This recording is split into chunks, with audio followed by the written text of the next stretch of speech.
feature match area right now and get underway with our next round here at GP Birmingham.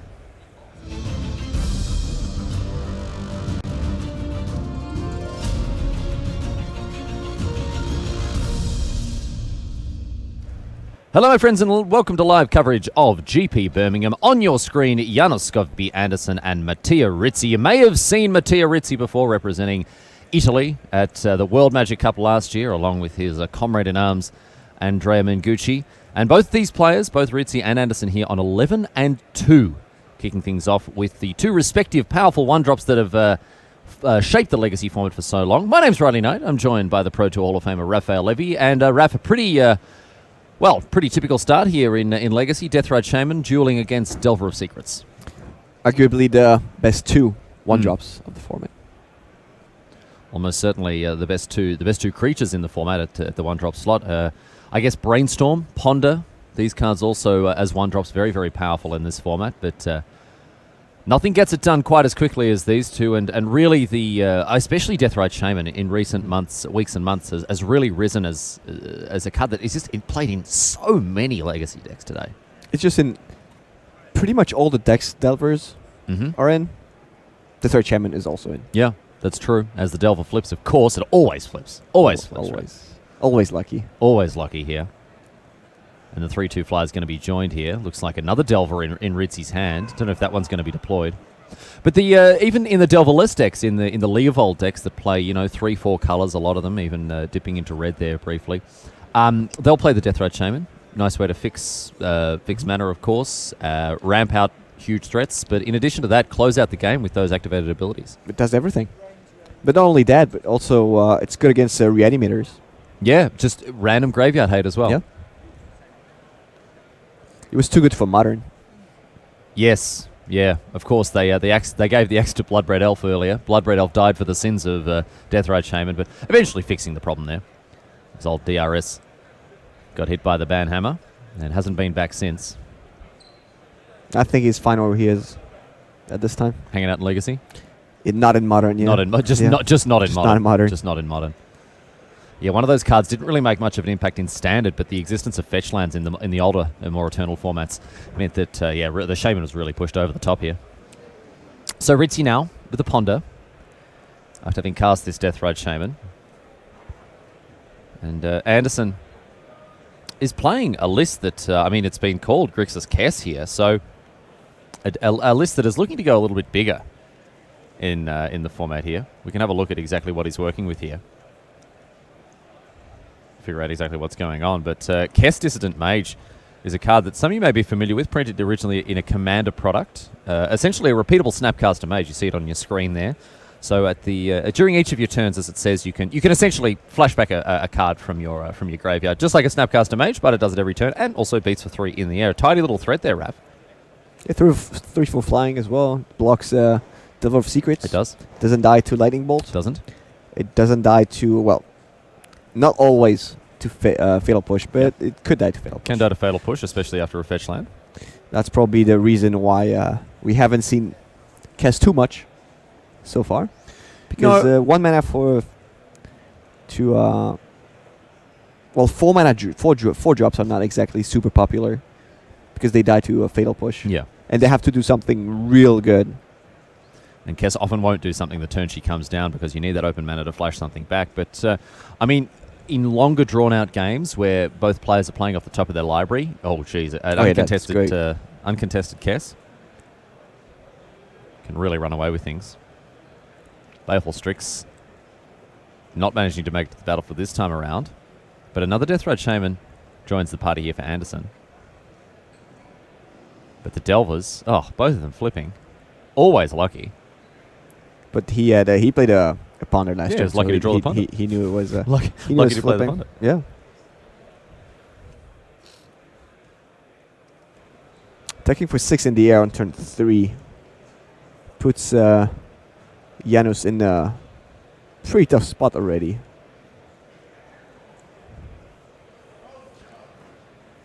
Yeah, the double Delver draw has been pretty brutal here for Ritzy. The double Shaman draw was pretty good, but yeah, it's not keeping up. Guess the Delver is the ultimate king of Legacy. If we're going to use this game as an example here, Anderson well and truly. He's on a 2-turn clock, already down to 11. Whew. I think there's a bolt on top as well, so... A spicy meatball here for the Italian. So, whacks those 2 cards back on top and draws... Oh, didn't see it there. Was it indeed a lightning bolt? He's got a force in hand, that's for sure. And a Death Ray Shaman. And there is the Shaman. Well, the force of will is not going to do much here. Anderson draws, finds a Jace. He can cast it with another fetch land here. No, he only has... oh, yeah, he can cast it now. Can cast it and bounce Delver. Yeah, it's not bad, but then the Jace obviously dies to the second Delver. Tricky spot here for Anderson. He's not dead at least. Not quite He dead. would turn the aberration into a wandering one. Mm. A walking stick. Walking stick. Walking stick figure. Dude, 1/1 for 1. Lightning bolt on Delver number 1 here from Anderson. Ritzy says, all right, dude. Near Bother. And Anderson now with the follow-up play. Are there 2 lands to exile? No. Oh, no, he's taking out he's just... taking out the spells. I think... All right. Just going to drain Ritzy now for 4. Get him down to 14. Yeah, he's not exactly draining. He's just dealing 4.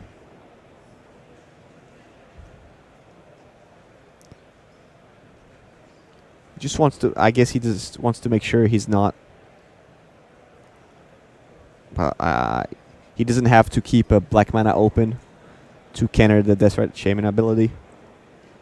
To counter like the life loss from his opponent's Death Ray Shaman. So the least... if he can keep the graveyards off spells, that means Ritzy's more unlikely to use his Death Ray Shaman. That's what I can see from this.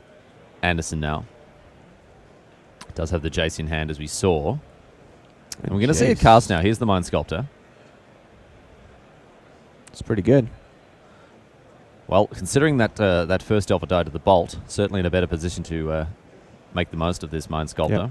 As a 2-of in Anderson's deck, in addition to those 2 copies of Kest Dissonant Mage.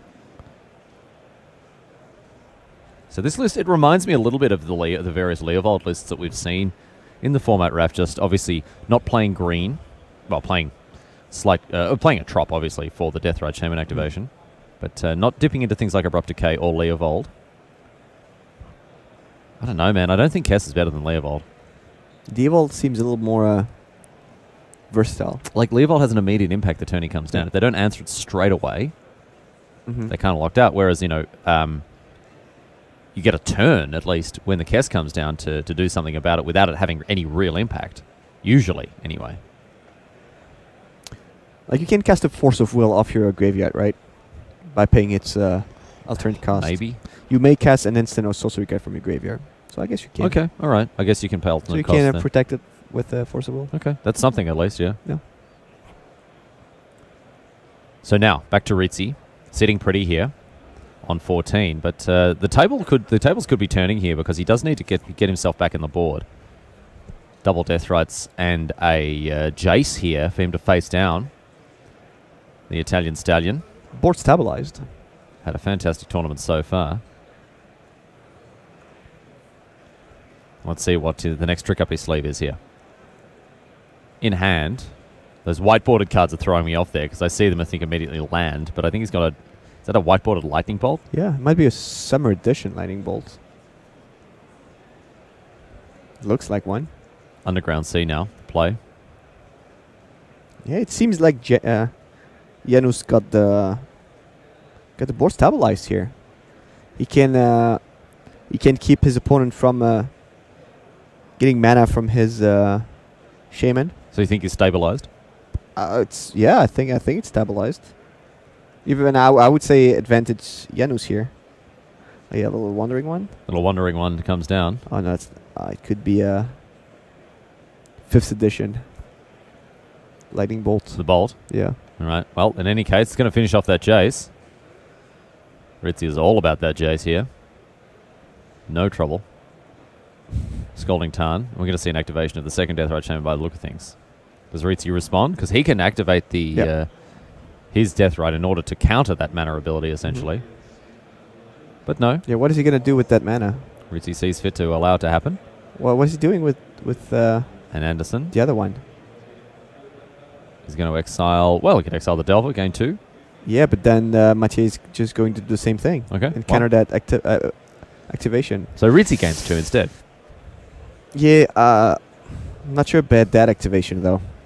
He could have just kept it to counter whatever Mathieu Ritzy would do. Back over to Anderson now, finds a wasteland. Going to waste that Volk. And here is Kess, the Distant Mage. So, oh, that's why. Okay, not doing anything right now. But as a 3-4 beater, I mean, talk about stabilizing the board there, Raf. Yeah, it would block the Wandering ones. Yeah. Or the flying ones. The flying ones. Wandering one, flying one. Oh, always lucky. Got the bolt on top. Oh, but Easy game. he doesn't have red mana. No. He's got wasted So off that Volk. that's pretty relevant here. Well, he can generate with the Death Right. No, he cannot. Oh, because Anderson can just counter it. Yeah, sure. He can counter the mana activation. So what the happens Shaman. in these situations, for those of you who aren't familiar with how Death Right Shaman works, the exiling of a card is actually not part of the cost, it's part of the effect. So that means that in response to the activation of the Death Right Shaman, when the cost is paid, i.e. tapping it, that means that an opponent can respond by tapping their own Death Right Shaman. Typically, with this sort of thing, we will see the exiling of a card as part of the cost, right? Not part of the effect. But ultimately here, Anderson is going to show you exactly how this works. And he's going to exile his own card here, the Wasteland that was targeted with Ritzy's Death Right, in order to prevent that from happening. So Ritzy, without much more to say about things here, unable to attack with his 3-2. Here's a fatal push on the Death Right Shaman. Anderson continues to pull further and further ahead because he can flash back that fatal push straight away. Look at this. Wow. Easy game, easy life. Anderson stabilizes behind this Kess Distant Mage, and this is what we said, Raph. You untap with the Kess, and you're in a great position. It's just getting to that position where you can untap with her. Oh, this is not stabilize here. This is advantage. Yeah, like the advantage bar is way on the left here. He's turned the corner, and it all came down to being able to, again, as we say, untap with Kess. Difficult thing to do at the best of times, but he's done it. Kess very good in the face of lightning bolts, particularly good when your opponent doesn't have any red mana to cast him with. And now Ritzy is just going to take his licks. He's down to 11. Rough stuff for him here.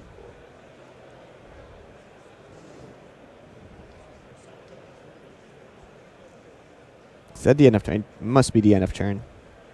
Ritzy with a brainstorm end of turn here. Anderson being very aggressive with his Desert Shaman. Another Delver here for Ritzy. Also, no, it must have been during his turn. Yeah, that okay, was sure. Turn then. All right. Exile that brainstorm. Put you down to 7. Easy. And so this is lethal here if Ritzy doesn't have anything. No, there's not. There aren't one enough. Instance. No, only one. Okay. All right. Well, depending on what he's got here, 3 Death Right Shamans, just for good measure. I think I would try to gain some life. 5 is attack for 1. So activation of the Death Right Shaman, and no attacks here. Flips the Delver. This is a tough spot. Has access to red again. Ritzy here.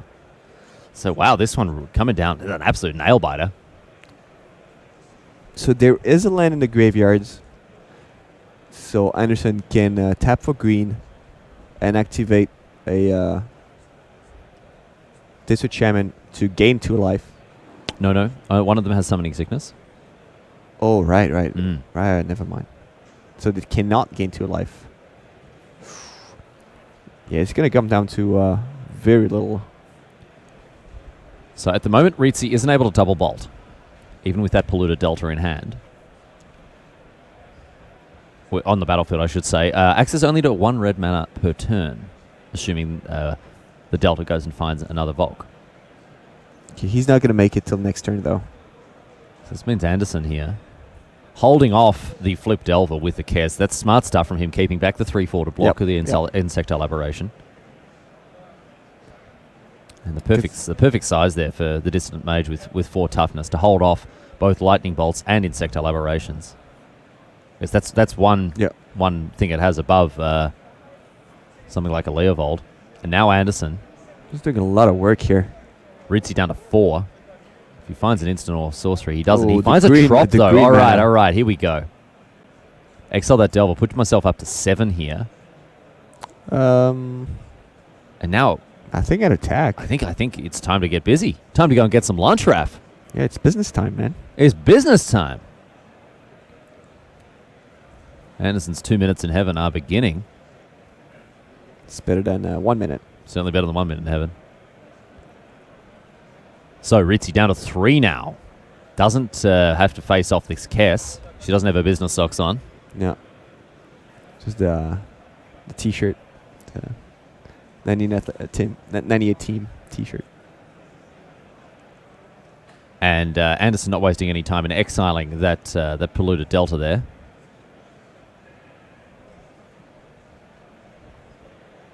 Yeah, I think attacking was a better move here, because Mattia had to block. Uh-huh. He needs his red mana to do anything. So that means that it turns the fetch off, yeah. Yeah. Kataxian Probe paying mana instead of life, as you would expect.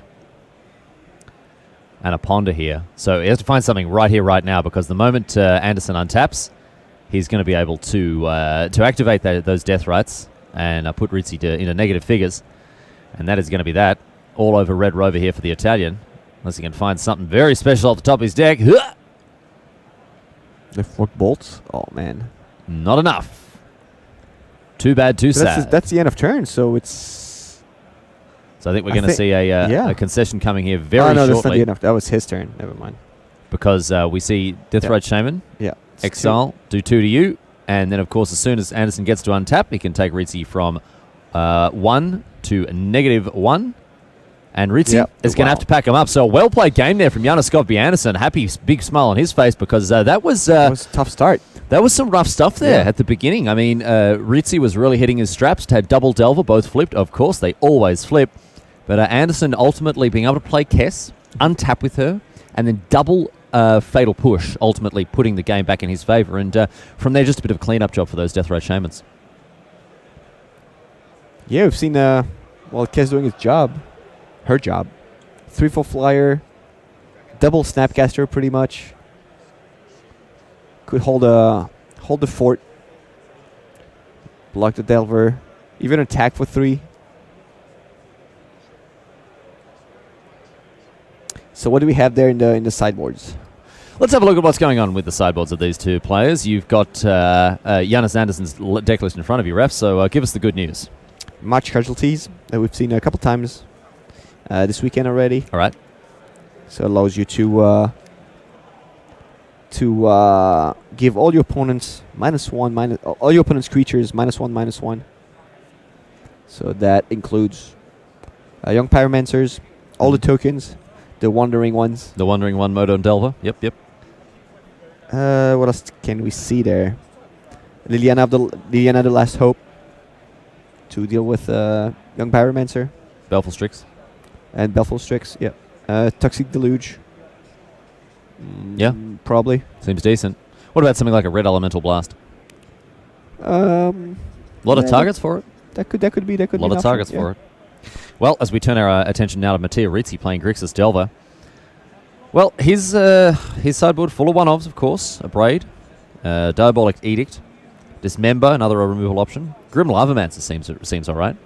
Could do a lot of work there.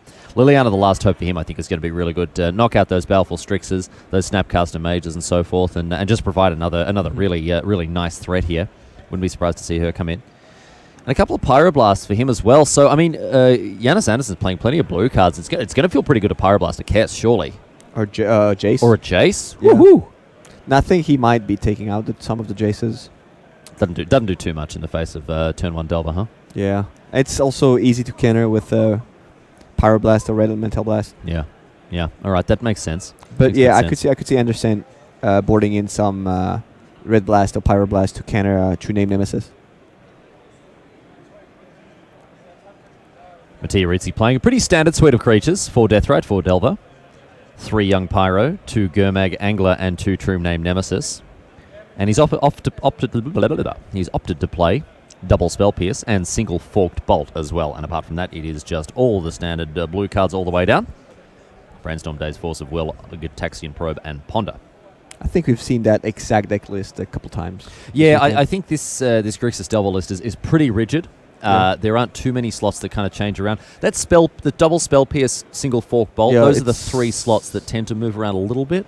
But they are mostly 2 spell pierces and 1 fork bolt. I've seen the list I've seen that list a couple times this weekend. Yeah, sometimes you see 2 and 1 in the other way, or sometimes you see even something like a. I mean, we've seen like Diabolic Edict in the main deck of some of these Grixis Delver lists as well, but it's not really the standard technology there. 2 big fish. Gourmet anglers. Real big fish, mate. The huge fish. Huge big fish. Banging out those Scar Jams. Let's see how the things. These decks are positioned post board here. I like Anderson's position. I have to say, I think that after having won game 1, bringing in cards like Toxic Deluge, cards like Marsh Casualties, cards that have the opportunity to deal with more than one threat at a time. Are really good ways to pull ahead, because Mattia Ritzy's deck is not full of ways to get card advantage. It doesn't have many ways at all. It deals with... It pulls ahead with one-on-one. With this one-on-one, with ultimately having a threat left standing after all of this. This is a classic tempo game that we've seen. This is what cards like Daze, cards like Brainstorm enable you to do. We can have a look at the standings while these players are shuffling up and getting ready with mulligans and so forth. So you can see here it's getting to be a very tight race towards the end of the tournament here. Peter van der Ham remains above and beyond all the other players in the field, and Johan de Gruyter and Bernardo Santos, these guys also looking pretty for a top 8 berth. Yuta Takahashi with a draw is going to have to win out from here, presumably. Probably X2 and 1 isn't going to make it. And then from there on down, all these 33-point players, including Gregor Kowalski, Gary Campbell, Mattia Ritzy, as we saw on screen, a couple of these other players we'll be checking in with throughout the rest of this round. They can't really afford to give way to the loss, Raf. So except for Young Pyromancer. It's a one-on-one basis. Oh, Young Pyromancer. Sorry. Raf just hit pause on that entire conversation and was just frozen in time. Yeah. And now that we're done with the standings, we're back right to where we started. You're the standings expert. I'm the standing. Oh, definitely that. Definitely that. Everyone comes, it's so frustrating. End of round 14, everyone's coming to me saying, can I do this? Can I ID? Can I do that? I'm like, mate, leave it with me. Let me tell you, I'll crunch these numbers for you real quick. And honestly, I have no idea what's going on. Yeah. No idea. I've been doing this. I've been covering competitive Magic for 4 years. Yeah, because you have to play them. I have no idea how the standings work at the end. Yeah, you have to be in there to know how it works. If anyone comes to me, I'm just like, just play, man. Just play it out. Just go talk to Raf. You just got to believe. Knows. No, I tell him to talk to Frank, man. Oh, Frank. I tell him to talk to Frank. Frank knows too. I actually just, I was messaging Frank. He's not here this weekend, but I just messaged him. He just replied to me. A little bit of a puzzle for you and the viewer at home if you're interested. If you're playing the memory game, memory game where you have to match 2 cards, you get another turn if you match them. You're playing with X cards, where X is an odd number. All the cards are identical except for 1, right? Is it correct to go first or second? I've messaged Frank about it. He's just messaged me back. I haven't looked at the message. Well, let's think about that for a minute as this game begins, and then I'll give you Frank's answer in just a little bit. But once again, look at this, running it right back. Janis Skobbe-Anderson, Mattia Ritzy, game number 2. And they've started things off just like they did in game number 1 with a Delver meeting a Deathrite. And of course, Raf, the Delver flips. Always flips. Always flips. Always lucky. It's a lot of lands on the Anderson side. Brainstorm would be real nice to fix this hand. That doesn't have a lot of action. It has a bolt to deal with the aberration.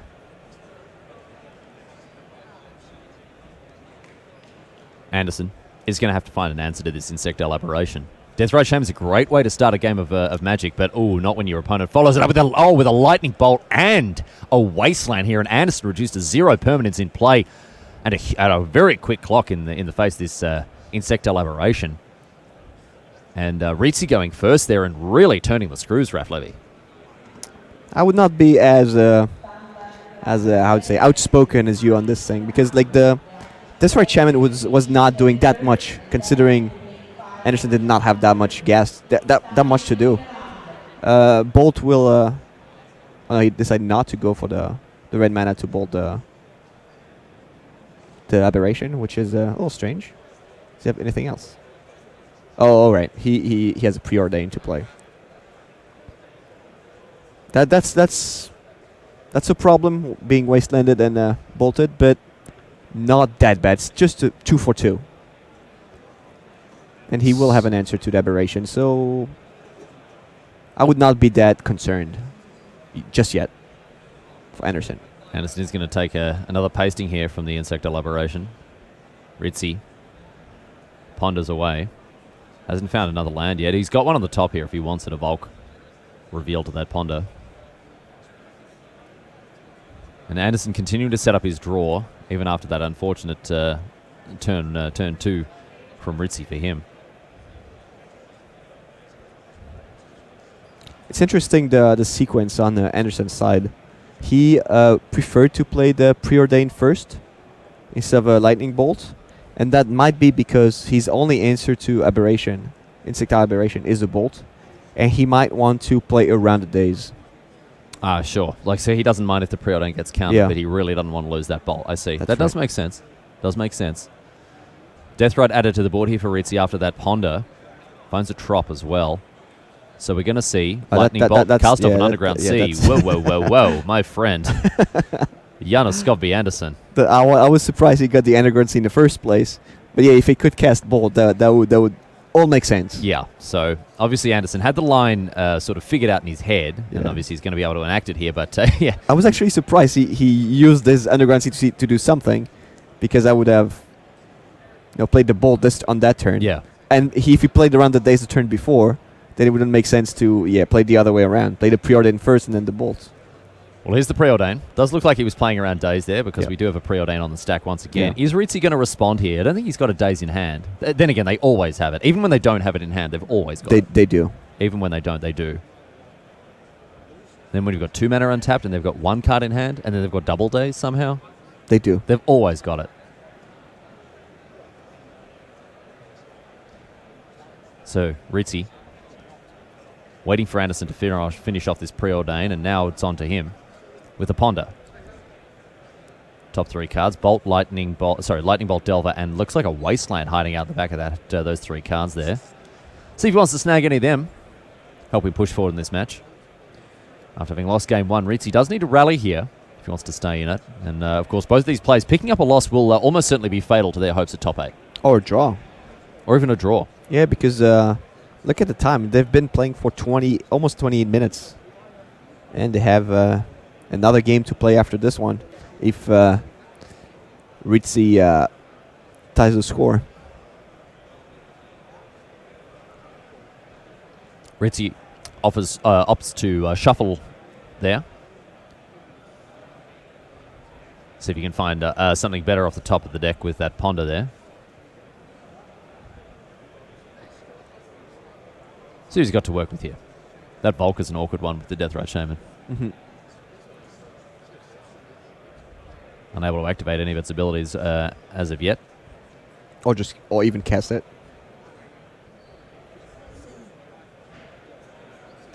Or even cast another one. There's the second one here. Well, in hand. Looks like a young Pyromancer is going to come down here for Ritzy. Thanks to, of course, the activation of the Deathrite Shaman, targeting Anderson's fetch land. Back over to Anderson now. I'll see what he's got to cook with. And it's a brainstorm. So cantripping away here, Anderson. He has opted to play Preordain above Ponder in his list. He's playing 4 copies of Preordain. So interesting the mana tapping here, because if he wants to draw, if there's a March Casualties on top, he cannot cast it this turn. Doesn't have that double black. Doesn't have double black now. Well, we saw his Underground Sea almost make red mana, so maybe his Vulcan almost make black. We'll see. Urborg could fix that. I doubt he plays Urborg. Yeah, and he's not going to be able to fetch it with his 2 Bloodstained Yawgmoths. Maya. Finds a Badlands. It's a good one. No, it's a bad one. It's good. Good lands. Good lands? It's a good land. There's what green? White, green, white, blue? Just all the colors. Gain 2 life when you tap it. Pretty good. That's pretty good land. That's very good. Land. Very good land, yeah. Maybe too good land. Probably. Badlands isn't even that bad, really. Nothing wrong with red and black cards. Here's a Baleful Strix now. Anderson draws a card. That's going to impose a little bit of an obstacle here for Ritzy. That'll hold off that Young Pyromancer. Not so much the tokens that it produces, however. And this is a good spot for Ritzy now. Untapping with the Young Pyro is exactly what you want to be able to do here. See if you can let loose with a flurry of spells to generate an instant board. Just add water, he says. Here's a Forked Bolt on the Baleful Strix. Get you for 1. Yeah, Anderson is kind of falling behind here. Yeah, the damage is starting to be pushed through by Ritzy, and this Young Pyromancer is going uncontested, and that is not what you want to see. Facing down an unopposed Young Pyromancer is, well, it can be fatal. But here's a Toxic Deluge. All right, the perfect answer here for Anderson. If there's no counter,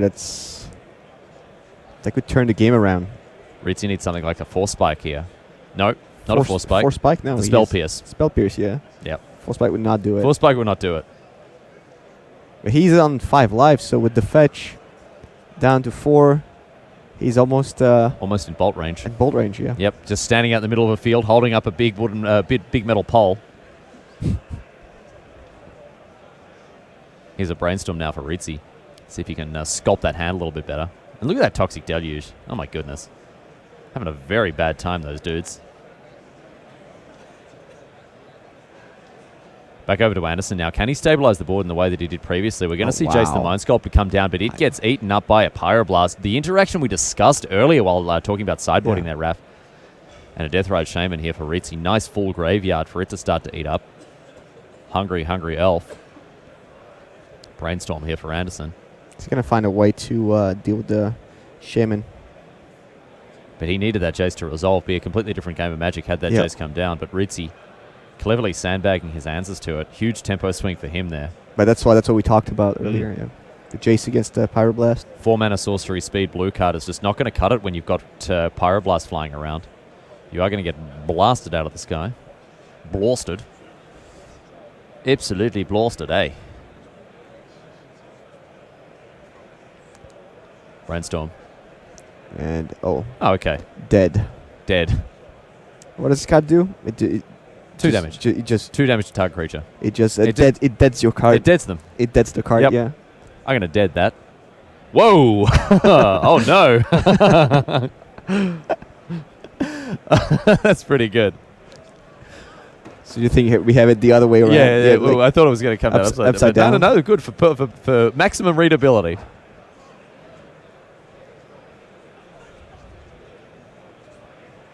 Baleful Strix to now be able to block a Flip Delver if that came to be irrelevant.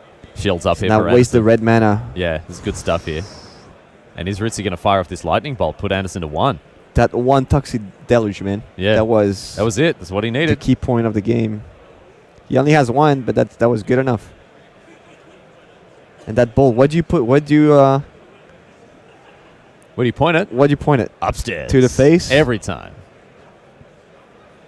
So now you need a red source and a blast. 4 minus 2, that's 1. Minus 1 more there. I like that Anderson has very, very few counter spells after board. We haven't seen any. We haven't seen any at all. I like being proactive in these matchups. Yep. And having powerful answers, like Marsh Casualties, like Toxic Deluge, clear the way. But the Deluge was exactly what Anderson needed there, clearing out the Deathrite Shaman as well. And a Liliana the Last Hope. Going to get that value train rolling. Is it immediately another drawing a card from the bin? It's going to be a Deathrite Shaman. Start to pad that life total, Raph. And in comes the Strix for 1, just to seal the deal. Nice. Oh, 17 turns left here for Ritzy. He's going to have to find something fast. That's Angler. Is he fetching a... Or does he have a bad... He can't fetch a... If he had a bad land, he could not fetch... He couldn't fetch it. No. With a Misty Rainforest. I don't even know if he plays bad land. Let's see. Does he want a bad lands in this situation? Well, he drew a Gormag Angler. Sure. But he wants the red mana to cast a bolt if he draws it. Yeah, I don't think the Grixis Delver plays less plays. No, but I just checked. Well, he doesn't want to play it, and he doesn't have one. Yeah. but that would be the land he wanted. Yeah. But he wouldn't be able to fetch it with Misty Rainforest anyway. So that's why he was like, oh yeah, I'm gonna play my angler. Ooh, and a him to Turak No. as well. Ouch. So ouch, ouch, ouch. So he did not want to fetch a black source with the Rainforest, just in case he could draw a red source. And Anderson And him to Turak took out the 2 cards in his hand. clawing his way back into this game, Raf. Yeah. We talked about Liliana the Last Hope being a resilient threat that can really turn the tide of things, and Anderson stabilized at 1. He's going to gain some life here. No. He cannot. It's going to be very hard for him to actually gain life. That's true. He doesn't have any red. He doesn't have any green mana. And if he draws a fetch land, he can't go and get it. He can't get it. He has to naturally draw the trop. So he's stuck at 1 for the foreseeable future. He can also draw another Shaman sure. Another to Shaman. get the green mana. Yeah. So Ritzy does have a trop, and he's going to cast a Gataxian Probe here. Double Snapcaster. Ouch. I think that was a Spell Pierce that Ritzy just drew. Oh, a Volk here as well.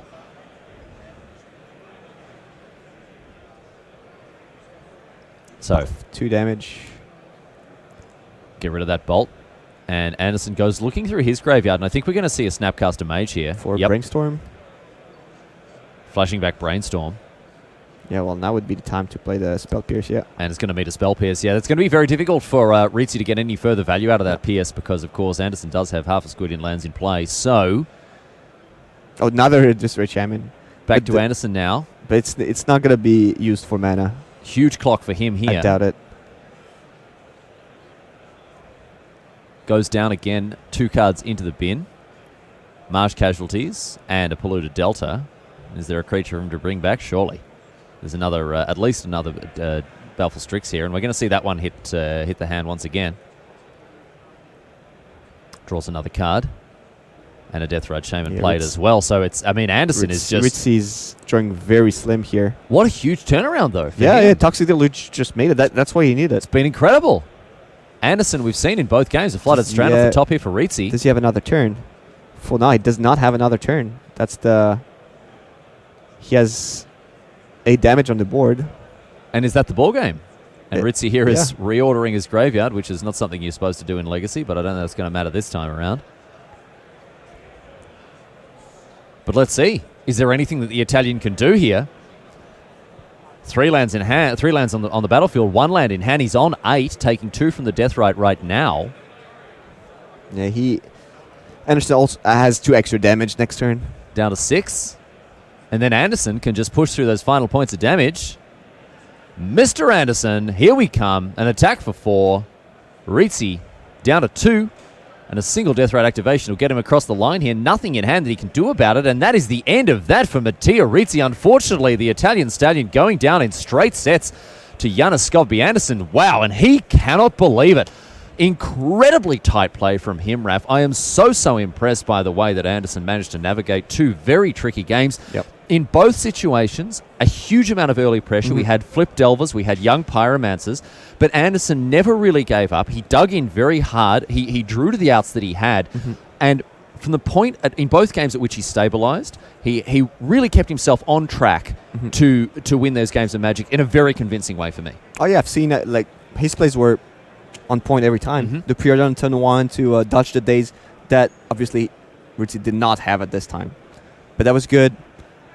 Drawing Toxic Deluge, even though it was not, well, it wasn't his deck. Yeah. But that was great, and then he managed to stabilize, to make the right plays, to not lose too much life, and I think it was good. All right, well, that is just about that for our live Magic for this round, my friends. We do have Time Walk Magic coming your way, and on the other side of this, we will reveal Frank Carsten's answer to that riddle I told you before. We'll give you another couple of minutes to think about it. If you're playing the memory game, you've got X cards to play with. X is an odd number. All of them are identical except for 1. Is it correct to go first or second? Frank Carsten's answer coming up after these ads. We'll see you back here at GP Birmingham very soon.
Welcome back to the tournament floor here at GP Birmingham. My name's Riley, joined by Raf, and of course we are getting underway with Time Walk Magic here at GP Birmingham. The format is Legacy, and we're going to check in with one of the players who has done incredibly well throughout the tournament, sitting at the top of the standings.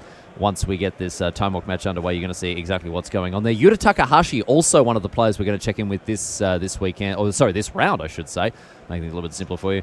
And he's in a more difficult position because at X1 and 1, he really doesn't have another loss to give, Raf. He has the best X and 2 tiebreakers, pretty much. Yeah, that's the way to look at it. So he's at X and 2. Like, if he loses again, well, he's out. But if he wins out, then he's in. It's pretty much like it. If he wins out, he's in. But if he out, no, but like if you X2 and you win out, you're not automatically in. If you X1-1, you win out, you're in. And the best way to look at it as being X1 and 1 is that he is the X2 with the highest breakers. Yeah, that's what I meant. That's exactly what I meant. Well, that's what you said as well. So there you go. That's what makes it make the most amount of sense to normal plebs like, me, for example. Anyway, we're going to get underway with Time Walk Magic. Let's have a look at what went on with Takahashi and his opponent, Johan de Gruyter, on 12 and 1 with Steel Stompy, Raf. We're going to jump in here in game number 2. Of course, de Gruyter did manage to win game number 1. If you haven't seen what's going on with Steel Stompy, well, you're in for a real treat. Of course, as you may imagine, it is an artifact-based deck. It plays, Legacy Affinity is probably the best way to put it. Steel Overseer, Arcbound Ravager, Vault, Scourge. We've seen these cards before, but it also is juiced up by things like Lodestone Golem, Phyrexian Revoker, and other stuff like Chalice of the Void and Thorn of Amethyst. Not to mention, of course, Mox Opal, Lotus Petal also making an appearance. So we'll see how the robots fare in Legacy here. Ancient Tomb also a nice pickup for them, Raf. And against Check Pile, the deck we're certainly familiar with by now. Yeah, beautiful choice of cards from Takahashi. I know you appreciate that. Oh yeah, the busting out the black borders there. Yeah, beta dual lands, the Guru Island in hand. They are a lot better. Yeah, they give more mana. If only that were true. Actually, no, that would be horrendous. That would be absolutely horrendous. Nice little curve out here for Takahashi. And we'll see a walking ballista now for 1. De Gruyter benefiting from that Ancient Tomb, although it is doing a bit of a number in his life total. Looks like a Wasteland's the next play for him. Can't get rid of that Badlands, or indeed the Underground Sea. Looks like we're going to go after the sea here. And down the beach with that Wasteland. That's the song, right? Go under the sea. Under the sea. And Takahashi. He does have a Scalding Tarn. Callaghan's Command is very good against... yes, indeed. Against Stompy. I mean, Steel Stompy. You just slam it here. It's usually a two for 1, but like this is 2 permanents for 1. No. All right. What? No, he can wait. He can play wait. it. Pardon? He can wait. All right. He doesn't have to play now. Takahashi. It's going to be good. So we'll see now. Still an instant. Badlands. Wasteland forcing the issue. Yeah. He was going to do it. It was just waiting a little bit. Just waiting for that perfect time as we see. Wow, that's very aggressive. And 2 and 1. 2 and destroy artifact. Yep, so Shatter and Shock here. So he's going to trade for his Destroy Shaman pretty much. Because the Ravager is going to eat the Ballista and the other way around. Yeah, the Ravager is going to eat itself, give a counter to Ballista, and then the Ballista is going to shoot the Deathrite Shaman. Yep. So, still, a very good play here for Takahashi as he eliminates de Gruyter's board. And de Gruyter hasn't found a second land here, which is a problem for him. He does. He has Wasteland. He's double Wastelanded, sure, but he hasn't been able to put a second land that makes mana onto the battlefield here. Or that's stuck around in any case. And Takahashi now, down to the Lone Island. Does have a Scalding Tarn in hand, so he's going to be able to continue to develop his mana out. We'll see what de Gruyter wants to do about this. Yeah, this is going to sting. Like 2 damage from Ancient Tomb and 4 damage from the Scourges. From the Scourges. Yeah, he's going to want to hit pretty hard with those guys. What have you spotted? Another Callaghan's Command. No, another Callaghan's Command. It's game 2, so like you can expect some artifact removal. Yeah, he is playing those Callaghan's Command 3 of in the main, however, so... it's not as bad as in Modern when some players have like 3 or 4 Ancient Grudges. Yeah. The Callaghan's Command still cost 3, so... Another Baleful Strix here. That's a good way to block these Scourges. Doesn't matter how big they get here. de Gruyter's still going to have a hard time getting through those Baleful Strixes. Such a tidy little card. Here's an Inventor's Fair now as a 2 of for de Gruyter. pays another 2 life to play Sorcerer's Spyglass, card recently banned in Brawl. Pithing Needle with a peak attached to it, and we'll see what he's wanting to name with it here. Not quite impressed by the Spyglass right now. Because he can actually... my call Polluted Delta would actually be the right call here. Yeah, rather than Jace the Mind Sculptor. Yeah. So he keeps Utah from being able to cast his Skull Against Command this turn, next turn. Yeah, it deadens a number of draws from Takahashi, who hasn't played a Polluted Delta so far this game. Yeah, and he has 4 of them. Playing 4. So drawing extra deltas would just be dead draws. It is going to be Polluted Delta. Polluted Nice Delta. stuff here. So this is one Delta flight that will not be leaving the tarmac. But draws a Bloodstained Mire off the top. Better lucky than good. Yuta Takahashi. I think in his situation, he's probably a fair bit of both, however. Here is the Mire, and DeGrauta can't believe it. Oh, no, he says.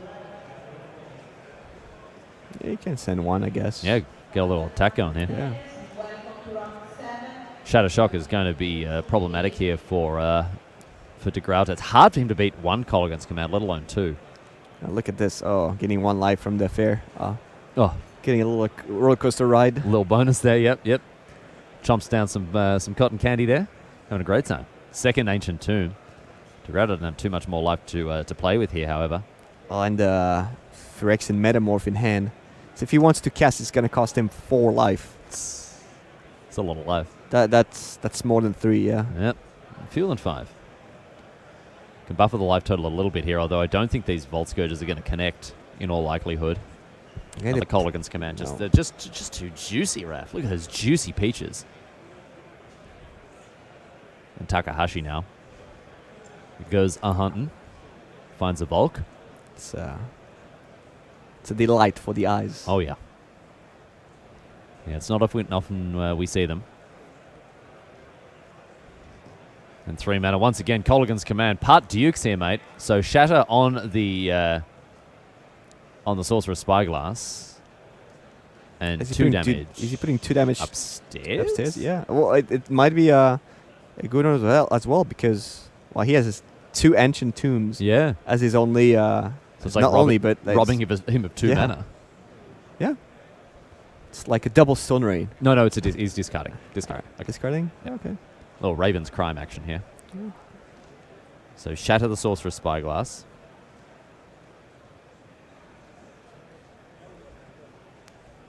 And DeGrauta think about what he's going to discard.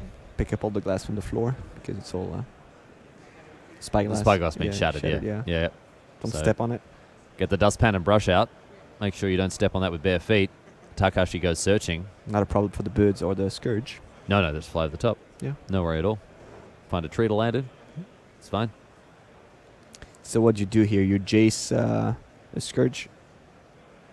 Or you just draw? Oh, you Here's Jace. Just draw. 3 cards. Brainstorm. Snap, and the DRS there. See what he wants to do with them. Looks like the Brainstorm's going to stick around, in addition to that Snapcaster Mage. Ships back to DeGrauta. Finds a City of Traitors here. So that means he can cast that Phyrexian Metamorph. Yeah, for 2 life. Just 2 life. And draw a card? And draw a card. Okay, he could copy a Strix. I think that's his best option here. I don't think he wants to copy a Scourge. I mean, what is he hoping for here? With Utah on 16 life, that's... Wow, no. All right, going to wait for a juicier target here. Whoa, like what? Snapcaster Mage. Doesn't do a whole lot. What is he going to do with Snapcaster Mage? Flashback his His Vault what? Scourge. Yeah. All right, 2 cards back on top now after this Brainstorm from Jace. Takahashi drawing 2 cards a turn. Sculpting his draws just like this.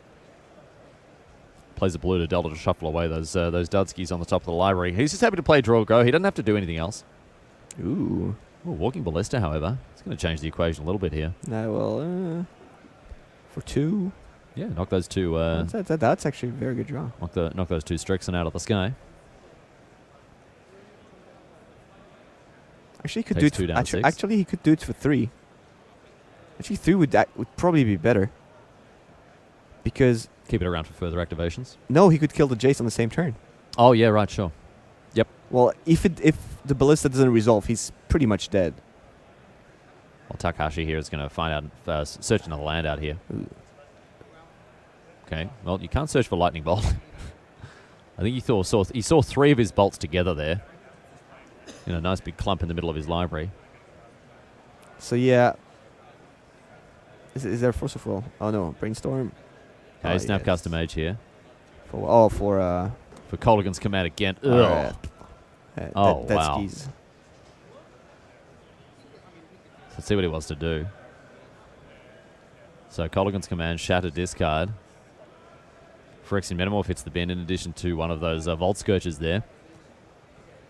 And Wandegrata now can sort of do a bit of a number on Takahashi's board. He's still that far behind. Hellbent. Takahashi drawing 2 cards a turn here.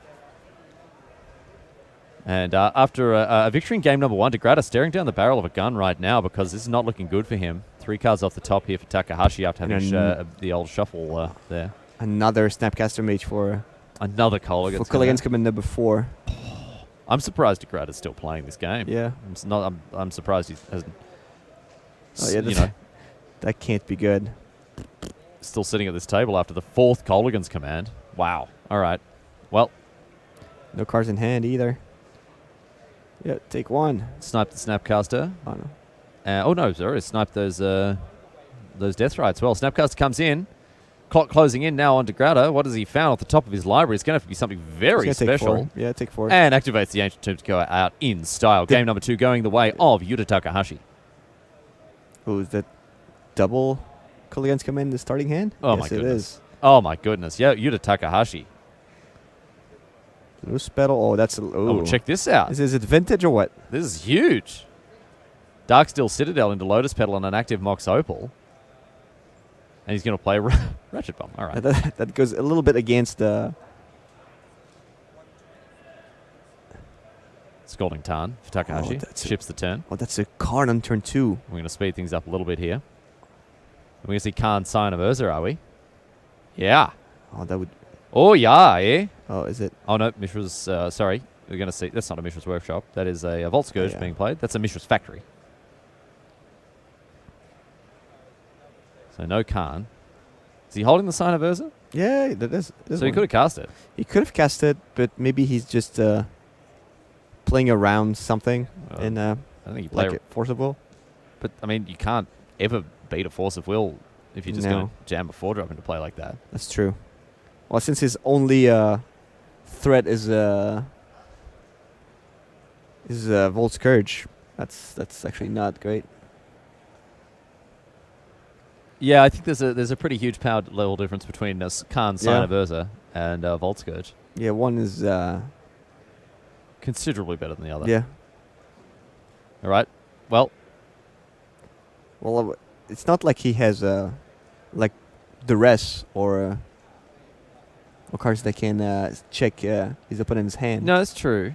And what else is he gonna bait with? Another card? So Brainstorm pops 2 cards back on top. But look at this. Because Takahashi got the basic island, he couldn't cast the Deathrite Shaman. Had to discard it. And Raf, why did he get a basic? To play around Wasteland. But he has to play his spells. And so now we see Khan going to eat a Force of Will, but obviously Degrata looking to play around Days, which I don't think is the right thing to do when you're playing against check pile. They don't tend to play Days. In any case, doesn't matter because Force of Will is going to remove the Khan from the equation anyway. So now it's 3 damage return until Yuta finds a second land. So Degrata now. Oh yeah, and then even the Ratchet Bomb is going to be pretty good against this right Shaman. And activation of the Mishra's Factory, as you mentioned, Raf, means that the clock is ticking away here for Yuta Takahashi. Draws a card, finds a polluted Delta. That's key. I can go for a Swamp and play the District Shaman, but now this is a tough one because then he will need to draw another land. In any case, he needs to draw another land. So there's the Swamp here for Takahashi, playing around that onboard wasteland that Johan Degrata has.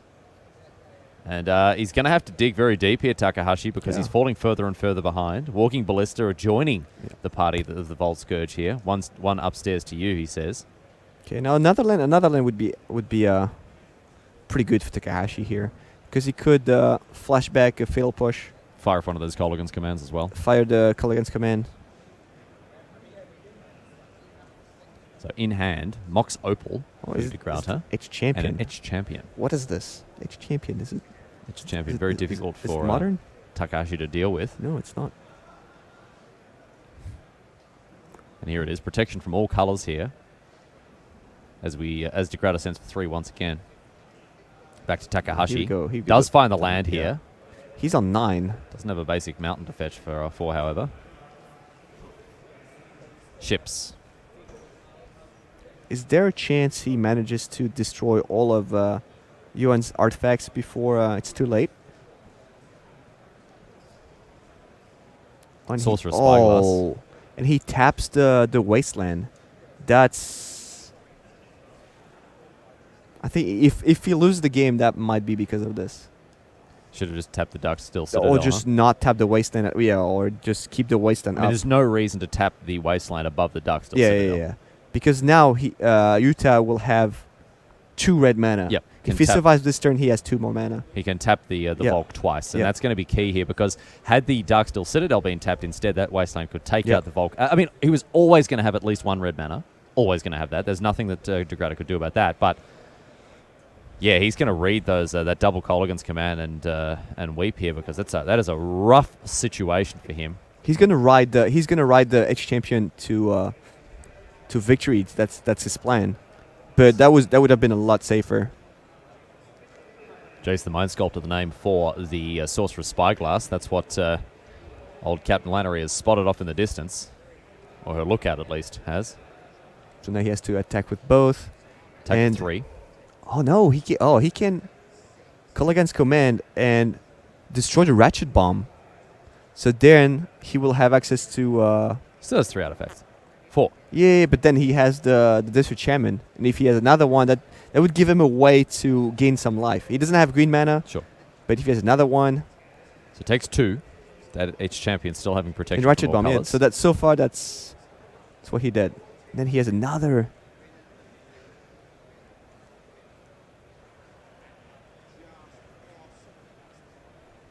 He's a Snapcaster Mage. Yeah. Going to flash back a Brainstorm here.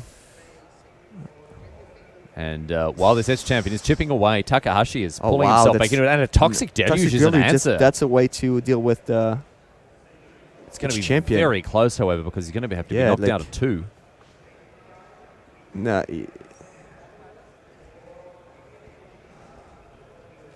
So let's see now. Yeah. Wasteland. Oh no, he just... Was it a Brainstorm? Oh, yeah, then he won't find the... Oh, he won't find the land. The third land. Yeah. Oh, that's rough. And a Volt Scourge now. Takahashi. Toxic Deluge off the top. No way to cast a bunch of the spells in his hand. I mean, he can run at this Death Rod Shaman, but that's just about it. And has to extend the hand. As a result, Johan Degrada close one. Locks up an appearance in the top 8 of GP Birmingham after an incredibly impressive performance there from Steel Stumpy, or Legacy Affinity, as I think it's fair to call it. The deck really benefits so much from some of the cards in the Legacy card pool, huh? I mean, we've got Ancient Tomb, we've got things like... City of Traders. I guess City of Traders as well. We didn't see that do so much work there, but yeah, for sure. Mox Opal, obviously a powerhouse no matter which one we're talking about. What do you think of Affinity in Legacy, huh? Well, it's the first one in top 8. Yeah, so obviously it speaks for itself. There you go.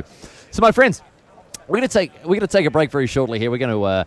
get stuff set up for round number 15, which of course is the final round of the Swiss, and at the end of that we will be bringing you the conclusion and the announcement of the top 8. So you're not going to want to miss a moment. Of course, the format is Legacy for the rest of the day. We're going to bring you live and uninterrupted coverage of the Legacy top 8, and then we'll be back tomorrow to do it all again with Standard. But for now, we are sticking with Legacy. Tim and Simon will be in the booth in just a few minutes to guide you through round 15.